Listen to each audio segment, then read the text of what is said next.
Do you ever get the feeling that someone is watching you? Not your body, not your moves, but your mind. Funny thing about secrets, they don't like being discovered. And what you found? Oh, you weren't supposed to find that. Not by accident, not by luck, not by intelligence. Because when something is buried deep enough, even the Central Intelligence Agency can't understand how you found it. Or who told you. A soft laugh. See? The world runs on control. Information is power, and power is protected by shadows. But you? You stepped into the dark, and instead of being afraid, you started asking questions. That's what scares them. It's not that you know everything. It's that you're thinking differently. And when a person starts thinking differently, systems tremble. So tonight, we're not just talking about secrets. We're talking about awareness. We're talking about perception. We're talking about why they can't figure you out. And trust me, that's the most dangerous place you can be. Slow chuckle. Let's begin. Information is power. Not money, not status. Not loud voices on television pretending to know the truth. Real power has always been information. The kind that moves silently. The kind that never trends. The kind that shifts decisions before the world even realizes a decision was made. Empires weren't built on strength alone. They were built on secrets, on whispers passed in closed rooms, on documents stamped classified, on knowledge that only a few were allowed to touch. And the moment you touched it, you changed the game. You see, most people consume information. They scroll it. They argue about it. They react to it. But they don't understand it. They don't question who benefits from it. They don't ask why certain truths are loud while others are buried. The powerful don't fear noise. They fear awareness. They fear the person who reads between the lines. The one who notices patterns. The one who doesn't just accept the headline, but studies the fine print. That's when information stops being entertainment and starts becoming leverage. The world runs on controlled narratives. Stories carefully designed to shape perception. Because perception shapes behavior, and behavior shapes reality. If they can control what you believe, they can control what you do. If they can control what you do, they can predict your future. But when you step outside the script, when you search deeper, when you connect dots that were never meant to be connected, you become unpredictable, and unpredictability terrifies power structures. Information is not just facts, it's timing. It's context. It's knowing when something matters and when it's a distraction. It's recognizing the difference between a crisis and a manufactured panic. Between truth and strategic disclosure. The elite don't always hide information. Sometimes they flood you with so much of it that the truth drowns quietly. Overload the mind and clarity disappears. Confusion becomes control. But the disciplined mind filters. It questions. It waits. It analyzes. When you discovered what you weren't supposed to notice, you didn't just gain knowledge. You gained perspective. And perspective breaks manipulation. Suddenly you see the pattern in decisions. The repetition in messaging. The consistency in who benefits and who pays the price. You realize power isn't chaotic. It's calculated. Moves are made years in advance. Narratives are prepared before events unfold. And once you understand that, you stop reacting emotionally. You start observing strategically. That's when information becomes dangerous. Not because it's explosive, but because it's clarifying. It strips away illusion. It reveals motives. It exposes incentives. It shows that influence isn't random. It's engineered. And when you see the engineering, you can't unsee it. The game becomes visible. The rules become obvious. The manipulation becomes predictable. Most people don't want that burden. Real information carries responsibility. Once you know, you can't pretend you don't. Once you see the system, you can't comfortably live inside it without awareness. Knowledge isolates. It makes conversations feel shallow. It makes headlines feel theatrical. It makes outrage look scripted. But it also gives you strength, quiet strength. Strategic strength. The strength of someone who cannot be easily steered. Power doesn't panic when you shout. It panics when you understand. Because understanding cannot be easily controlled. A mind that thinks independently cannot be easily programmed. And when enough independent minds begin to connect, information turns into influence. Influence turns into momentum. Momentum turns into transformation. That's why information has always been guarded, filtered, classified, protected. Not because people can't handle it, but because once they do, they stop being predictable. They stop being manageable. They stop being pawns. And the moment you stopped being a pawn, the board changed. The system doesn't fear rebels. Rebels are loud, emotional, predictable. The system knows how to handle noise. It can label it, mock it, cancel it, distract it. What the system truly fears is the independent thinker, the quiet observer, the one who doesn't immediately react, but instead studies, questions, and waits. Because independent thinkers don't play by emotional triggers. They don't move when pushed. They move when convinced. From childhood, most people are trained to follow patterns. Raise your hand, repeat the answer. Stay inside the lines. Success becomes defined by compliance. Speak correctly. Dress correctly. Think correctly. Over time, the reward system becomes clear, fit in, and you'll be safe. Agree and you'll be accepted. Obey and you'll be promoted. It's subtle conditioning. Nothing dramatic. Just enough to make independence uncomfortable. But an independent thinker disrupts that comfort. They ask why rules exist. They question authority without being disrespectful. They challenge narratives without seeking attention. And that's unsettling. Because the system relies on predictability. It relies on people responding the same way to the same stimuli. It relies on trends, statistics, algorithms, and behavioral patterns. Independent thinkers break patterns. They don't respond the way data predicts. They don't panic when panic is trending. They don't celebrate when celebration is manufactured. The system thrives on emotional momentum. Fear spreads fast. Outrage spreads faster. Independent thinkers slow things down. They refuse to be rushed into conclusions. They analyze incentives. They follow money. They study history. They understand that very few situations are as simple as they're presented. That patience alone is disruptive. Because when emotion is delayed, manipulation weakens. There's a reason conformity feels comfortable.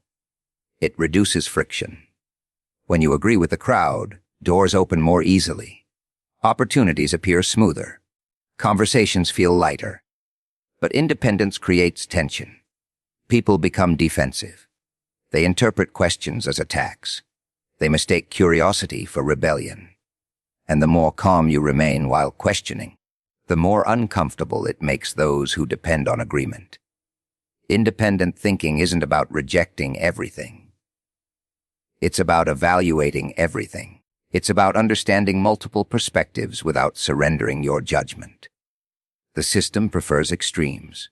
Extremes are easier to control. Divide people into teams, and they'll fight each other instead of examining the structure above them. But independent thinkers don't fully align with any extreme. They step outside the binary. And once you step outside, you see the game differently. That perspective is powerful. Because you're no longer reacting from identity or emotion. You're observing from logic. And logic doesn't respond well to manipulation. It asks for evidence. It demands consistency. It looks for contradictions. When contradictions appear, it doesn't ignore them. It studies them. That alone destabilizes carefully crafted narratives. Independent thinkers also influence others quietly. Not through force, but through example. Calm reasoning spreads slower than outrage, but it lasts longer. When one person demonstrates critical thinking, Others begin questioning too. Curiosity becomes contagious, and when curiosity spreads, blind acceptance declines. The system doesn't collapse because of protests alone. It shifts when enough people begin thinking independently, when enough minds stop outsourcing their judgment, when enough individuals become comfortable standing alone rather than standing wrong. That's the real disruption, not chaos, not rebellion, but clarity. Quiet, steady clarity that cannot be programmed, cannot be predicted, and cannot be easily controlled. Awareness is more dangerous than weapons. Weapons destroy bodies. Awareness destroys illusions. A weapon can silence a voice, but awareness creates 1,000 new ones. A weapon can force obedience, but awareness makes obedience voluntary no more. The moment a person becomes aware, control begins to weaken. Not because they shout, but because they see. Most control operates through invisibility. Systems don't announce their manipulation. They normalize it. They make it routine. They make it feel like the only option. When something feels normal long enough, it stops being questioned. And what is not questioned becomes permanent. Awareness interrupts that permanence. It shines light on what was meant to remain automatic. It asks why something exists the way it does. It examines who benefits from its existence. Weapons rely on fear. Awareness dissolves fear. Fear survives in darkness, in uncertainty, in confusion. When you don't understand what's happening, your imagination fills the gaps. And imagination can be more terrifying than reality. But awareness replaces imagination with clarity. It replaces assumptions with analysis. It replaces panic with perception. Once you understand the mechanism, it loses its mystical power over you. Throughout history, physical force has been used to maintain order.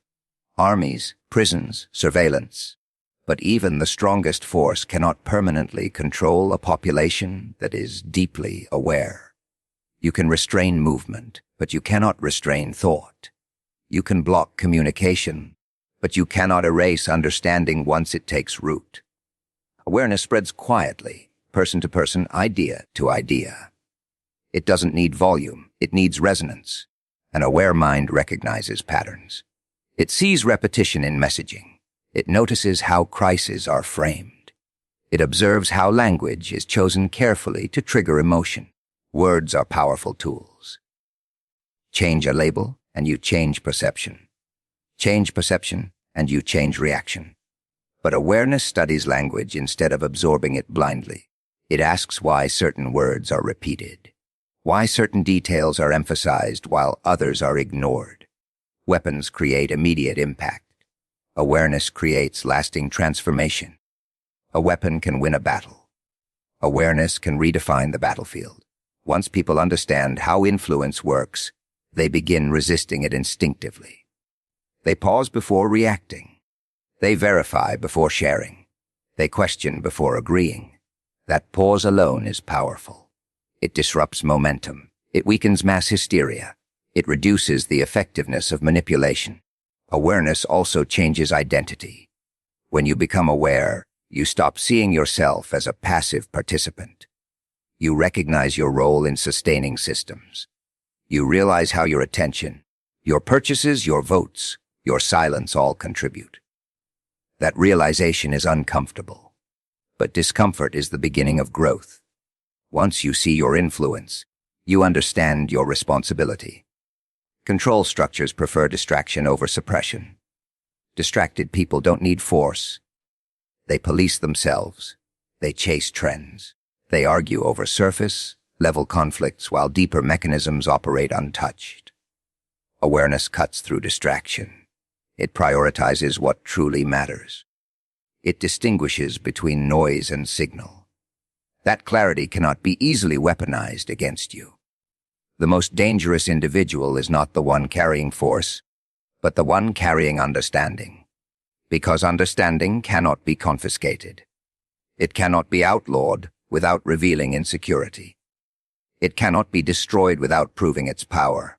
Awareness shifts the internal landscape first. And when the internal landscape shifts, external structures eventually follow. Force compels compliance for a moment.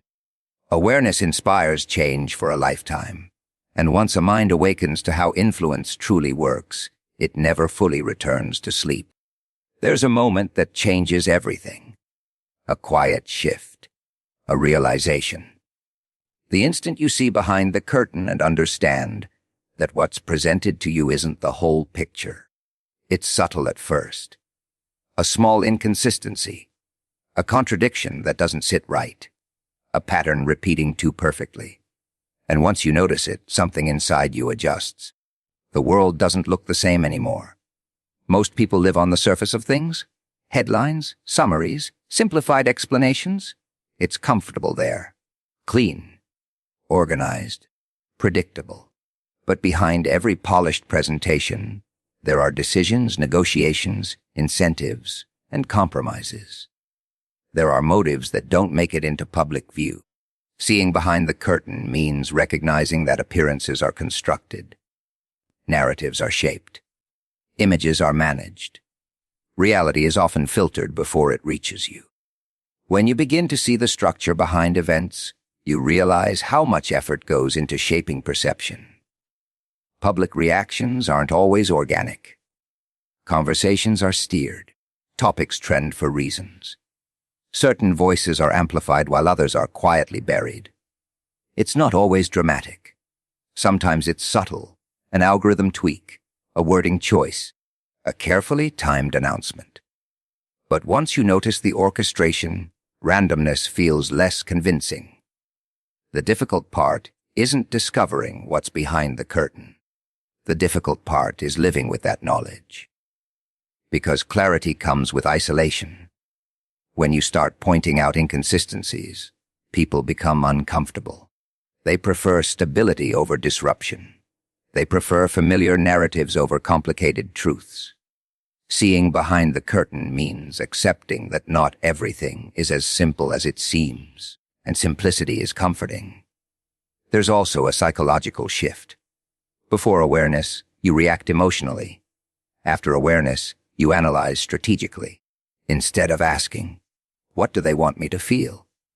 you start asking, "Why do they want me to feel this?" That question alone changes your posture. You stop being a consumer of information and become an examiner of it. You slow down. You observe tone, timing, repetition. You notice who benefits. Once you see the mechanics, you can't unsee them. The performance becomes visible. The script becomes obvious. Even when you try to return to ignorance, your mind won't allow it. Patterns stand out too clearly. Messaging feels rehearsed. Outrage feels synchronized. It's like watching a magician after you've learned the trick. The illusion might still look impressive, but it no longer controls your perception. Seeing behind the curtain also reveals your own participation. You recognize how easily you were influenced before, how quickly you accepted certain narratives. That realization can bruise the ego. Nobody enjoys admitting they were guided without noticing. But that humility strengthens awareness. It sharpens discernment. It builds resilience against future manipulation. The curtain exists for a reason. It protects complexity. It protects power. It protects fragile systems that rely on public perception. When too many people start looking behind it, adjustments are made. Distractions increase. New narratives emerge. The performance evolves. But once you've seen the stage from backstage, you recognize the patterns of adaptation. The world doesn't become darker when you see behind the curtain. It becomes clearer. Complexity replaces illusion. Strategy replaces naivety. Awareness replaces blind trust. And clarity, once earned, doesn't disappear. It settles into your perception permanently, reshaping how you interpret everything that follows. The real threat was never what you knew. Facts alone rarely shake powerful structures. Data can be denied. Evidence can be reframed. Truth can be delayed, buried, or drowned in distraction.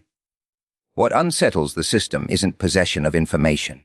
It's the habit of questioning everything. Because a questioning mind cannot be easily stabilized. It cannot be neatly categorized. It refuses to sit quietly inside predefined boxes. When you question everything, you don't accept surface explanations. You look at incentives. You examine timing. You compare words with actions. You analyze patterns across years instead of moments across days. That kind of thinking disrupts predictability. Systems rely on predictable behavior, predictable consumers, predictable voters, predictable emotional reactions. Questioning interrupts that rhythm. Most people are comfortable with answers. Answers provide closure. They calm uncertainty. They reduce cognitive strain. A finished explanation feels safe, even if it's incomplete. But a questioning mind lives in open loops. It tolerates uncertainty. It's willing to say, "This doesn't add up," without rushing to replace it with a convenient narrative. That patience is powerful, because rushed conclusions are easier to guide. Questioning everything doesn't mean rejecting everything. It means testing everything. It means holding ideas up to scrutiny instead of holding them as identity. When beliefs become identity, they become fragile. Any challenge feels like an attack. But when beliefs are hypotheses, challenges become refinement. A questioning mind evolves. It updates. It strengthens itself through contradiction instead of collapsing under it. This mindset creates independence, not loud rebellion, not dramatic opposition, quiet independence. You stop outsourcing your judgment. You stop relying solely on authority to interpret reality for you. Experts can inform you. Leaders can guide you. Institutions can provide structure, but your final conclusion belongs to you. That autonomy is what makes systems uneasy, because autonomy spreads. When one person questions respectfully and intelligently, others begin to think more deeply too. Curiosity is contagious. Skepticism, when grounded in logic rather than paranoia, encourages healthier dialogue. It shifts conversations from emotional reactions to analytical exploration. And analytical exploration reduces blind loyalty. Power structures often survive by creating binaries, for or against, with us or against us, right or wrong. These simplified frameworks keep debates manageable. They divide populations into camps that exhaust each other. But a questioning mind resists false binaries. It sees nuance. It understands that complex issues rarely fit into two categories. And when you refuse to choose a side without understanding the full landscape, you become harder to mobilize for agendas you don't fully support. Questioning also protects you from manipulation through fear. Fear demands immediate reaction. It discourages reflection. But when questioning is habitual, even fear is examined. You ask whether the threat is proportional. You evaluate whether the urgency is genuine. You analyze who benefits from your panic. That pause weakens emotional leverage. The real disruption isn't that you know hidden details. It's that you refuse to accept narratives without inspection. It's that you challenge assumptions, even your own. It's that you remain mentally agile while others remain mentally fixed. A fixed mind can be steered. A questioning mind must be convinced. And conviction requires truth, consistency, and transparency. Standards that not every structure is prepared to meet.